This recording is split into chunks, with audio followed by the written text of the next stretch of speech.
Hey, Victory Family, what's going on? We are more than halfway through 21 days of prayer and fasting.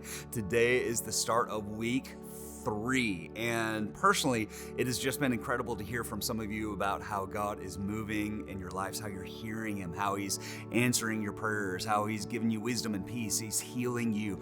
He is just so good. And others of you, maybe you're just kind of getting started. Maybe you're just jumping in with us. But here, just to kind of catch you up, some of us have chosen to fast certain foods or social media or TV, really anything that can distract us from hearing God. So if you're just joining us, it's good to have you along for the ride. We spent the last 14 days kind of slowly moving through Jesus's most famous teaching, the Sermon on the Mount, which we, by the way, are actually going to spend a lot of time on this next year. And so we're walking through it together as we kick the year off. We've kind of broken each chapter down into little bite-sized pieces that we can walk through every day so we can really kind of grasp who Jesus is, what His desire is for our lives, what His heart is for us. And in week 1, we kick things off with Matthew 5, and Jesus just kind of drops all kinds of wisdom on what it looks like to walk with Him daily. Last week, we walked through Matthew 6, where Jesus teaches us, the easy stuff, like loving and praying for your enemies. Right? Jesus talks about not being so focused on ourselves and our own image. He teaches us how to fast and pray, which is actually really important for these 3 weeks we're walking through, right?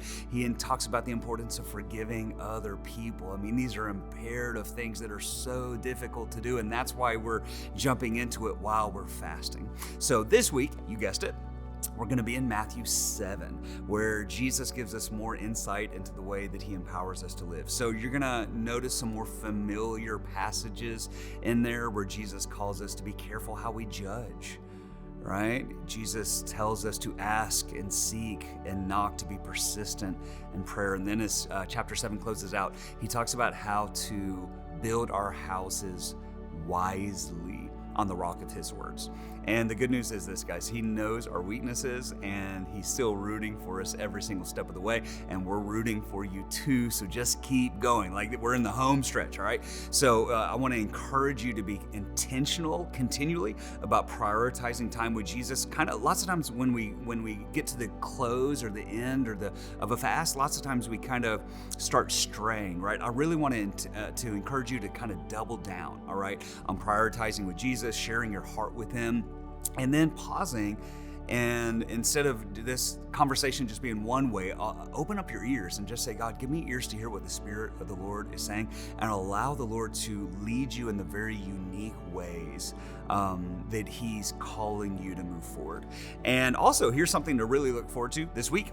I want you to mark your calendar for this Friday, January 27th, because we're doing something really special. We're celebrating at Thirst, okay? So if you've never been to a Thirst service before, it is an absolutely amazing night. This is one of my favorite things that we do when we all gather together to worship. We kind of take the lid off and we go after God in a really powerful way as a church family. And just think about it like this. We're basically getting together for one big praise party right before the last day of the fast. And here at Thirst, we always see God show up and heal people. We see God reignite people's hearts for Jesus. We see God set people free. Believe me, you do not want to miss a Thirst, especially a Thirst at the end of a fast. So guys, I'm praying for wisdom for you. I'm praying for revelation for you as you walk through Matthew 7 this week.